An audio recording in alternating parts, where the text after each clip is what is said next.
What has changed in the last decade, though, that you would say that you've seen there that's made such a significant impact on the culture? I would say probably the main thing is, as would be true anywhere else, a loss of reverence for God and of the things of God, and a loss of reverence for his word and the truth of his word, and turning away from the truths of his words to our own ways. And that brings us to a place of emptiness, ultimately sorrow and sadness.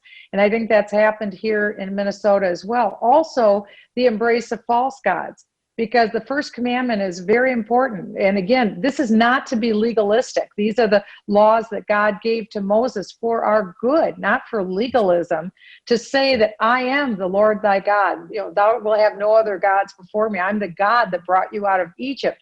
And so what God is saying is that we are to worship him and him alone, to know who he is, his attributes and his strengths. And in Minnesota, I think that there's been a turning away from that, even from mainline churches, even from other churches where we don't necessarily revere the truth of his word. And instead, many people have come to the Minnesota area that are not believers of the book. They're not Jewish or not Christian. That's not to say that God doesn't love all people. He does. Right. But when people embrace false gods, that brings an element into your society. And 30 years ago, we could say that there are false gods and that we shouldn't worship them.